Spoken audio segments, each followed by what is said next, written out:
Hello everyone. We have already completed one chapter.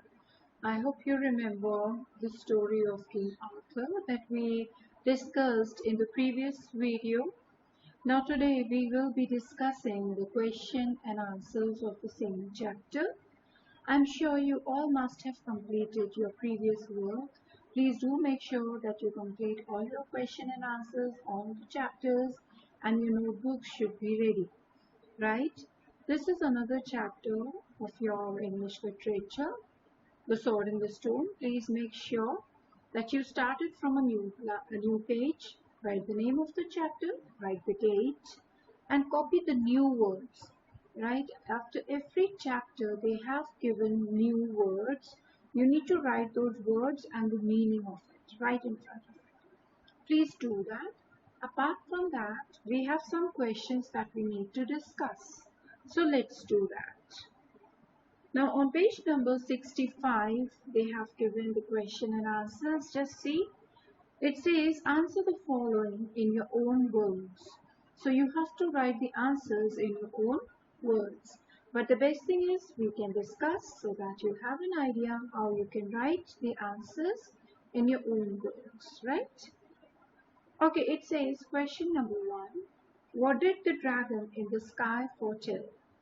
Foretell means, it's something prediction, like, what it actually predicts.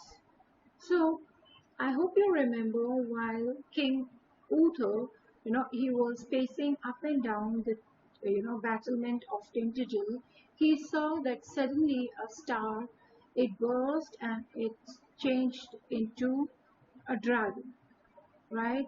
So he was quite shocked to see that, and he wanted Merlin to help him understand whether it is the sign of a love or a war. Now the same thing you have to do here. You have to write the whole answer in a proper way, like while Uther was pacing up and down the battlement of Tintagel, he saw a star suddenly blazed into a dragon, into the figure of a dragon. See, it is on page 60, right? When a bright star burst into the shape of a blazing dragon in the sky. Now, Uther, he really wanted to know whether the sign is of love or war.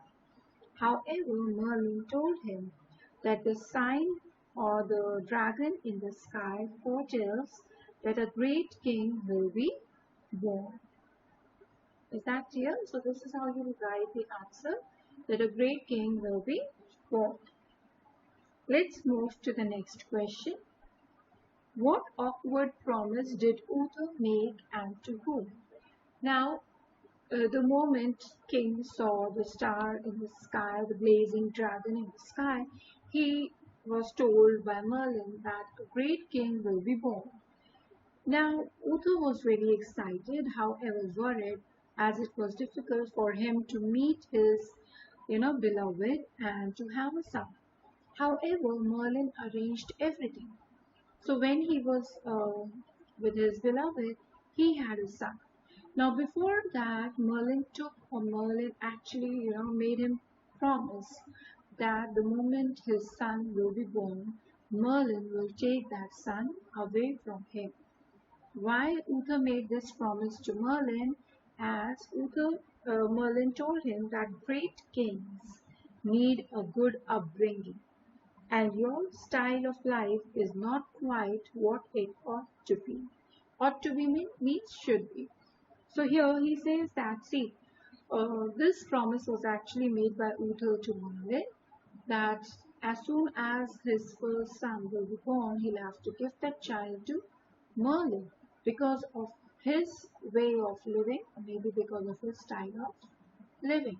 That was not appropriate for the upbringing of a king, right?